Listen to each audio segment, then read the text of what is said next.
Pertanyaannya, kalau kita tidak mendengar secara langsung suara Tuhan, bisikan Tuhan, apakah kita nggak bisa mendengar suara Tuhan?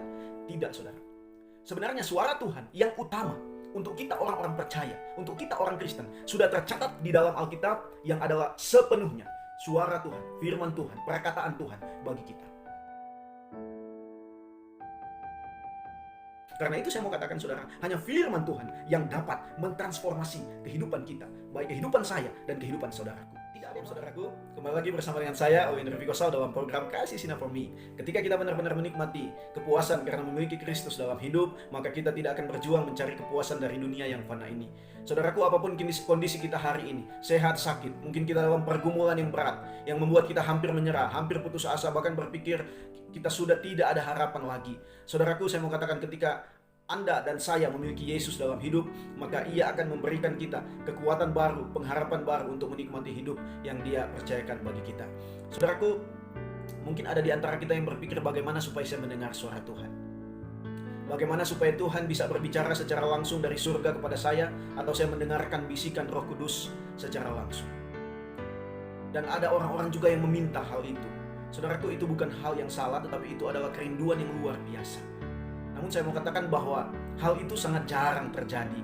Di dalam Alkitab hanya beberapa tokoh Alkitab yang mengalami itu, termasuk Samuel yang mendengar suara Tuhan secara langsung. Dan sampai zaman saat ini, hari ini, sangat jarang kita mendengar orang yang mendengar suara Tuhan secara langsung. Pertanyaannya, kalau kita tidak mendengar secara langsung suara Tuhan, bisikan Tuhan, apakah kita nggak bisa mendengar suara Tuhan? Tidak, saudara. Sebenarnya suara Tuhan yang utama untuk kita orang-orang percaya, untuk kita orang Kristen, sudah tercatat di dalam Alkitab yang adalah sepenuhnya suara Tuhan, firman Tuhan, perkataan Tuhan bagi kita. Dan ini yang harus menjadi landasan utama setiap orang Kristen, yaitu Alkitab yang adalah firman Allah, semuanya perkataan Allah. Karena itu, saudaraku, ketika kita mau merindukan, Tuhan, saya mau mendengar suaramu, Tuhan, saya mau mendengar bisikanmu, saudara, jangan jauh-jauh, tidak sulit. Kita hanya bisa memberi waktu untuk membaca, merenungkan firman Tuhan. Pasti engkau dan saya akan mendengar suara Tuhan. Pasti engkau dan saya akan mendengarkan kehendak Tuhan untuk kita lakukan, untuk kita hidupi tiap-tiap hari. Jadi suara Tuhan itu bukan hanya ketika kita dengar secara langsung, Tuhan berbicara dari surga atau Roh Allah berbicara kepada kita. Bukan, saudara. Bukan hanya itu. Tetapi yang utama adalah kita merenungkan, membaca firman Tuhan secara pribadi atau dalam persekutuan. Itu sebenarnya sudah suara Tuhan. Itu sebenarnya sudah perkataan Tuhan yang secara langsung Tuhan mau mengingatkan kita melalui firman. Jadi jelas, saudara, bahwa suara Tuhan, firman Tuhan yang utama adalah Alkitab yang sudah ada di tangan kita masing-masing.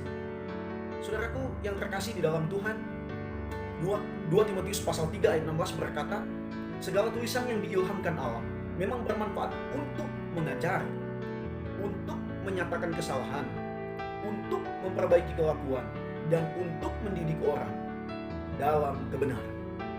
Saudaraku, dikatakan segala tulisan yang diilhamkan Allah. Apa yang dimaksud tulisan yang diilhamkan Allah? Dia ini firman Tuhan, Alkitab yang kita punya.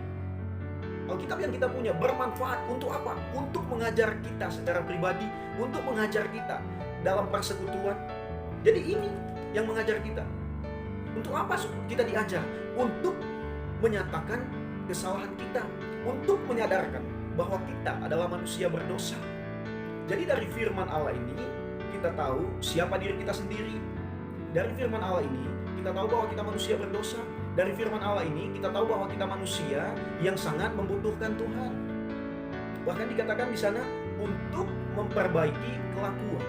Jadi jelas, setelah kita tahu bahwa kita manusia yang penuh dengan kesalahan dan dosa, dari firman inilah kita bisa tahu kebenaran-kebenaran apa yang bisa memperbaiki kelakuan kita yang jahat, kelakuan kita yang bejat, kelakuan kita yang tidak sesuai dengan kehendak Tuhan. Jadi firman Tuhan satu-satunya alat untuk mengubah atau untuk mentransformasi kehidupan kita yang jahat di mata Tuhan.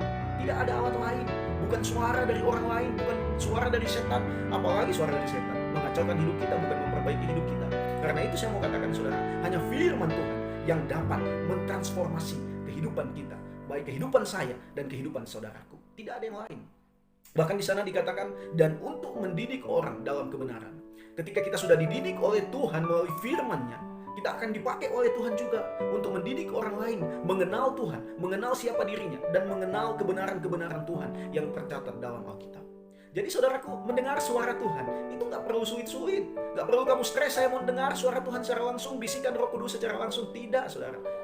Tetapi suara Tuhan sudah tercatat di dalam Alkitab yang kita punya masing-masing. Renungkanlah, bacalah, mintalah kepada Tuhan untuk Dia menolong kita hidup di dalamnya. Karena itulah suara Tuhan yang utama. Malahan saudara, saya mau katakan, kalau ada orang berkata saya mendengar suara Roh Kudus secara langsung, suara Tuhan secara langsung, jika hal itu yang dia katakan bertentangan dengan firman yang tertulis di tangan saya, di tangan saudara hari ini, itu sebenarnya bukan kebenaran dari Tuhan, tetapi itu penyesatan. Karena apa, saudara? Setan juga bisa menggunakan hal itu. Karena itu, saudara, suara yang didengar dari Tuhan secara langsung itu harus sesuai dengan firman yang ada di tangan kita dalam Alkitab ini. Dan biasanya, saudara, suara Tuhan itu yang didengar secara langsung oleh orang-orang khusus, ya, oleh orang-orang yang tidak semua mendengar hal itu. Saya mau katakan biasanya sudah ada di dalam Alkitab, sudah tercatat di dalam Alkitab. Itu menjadi satu penegasan bahwa Tuhan mau kita untuk merenungkan firman-Nya. Karena itu, saudaraku, mari kita dengar suara Tuhan. Lewat apa? Lewat firman-Nya yang mentransformasi, yang mengubah hidup kita dari yang jahat diubahkan menjadi manusia yang baru di dalam Kristus. Tuhan Yesus memberkati kita semua. Shalom.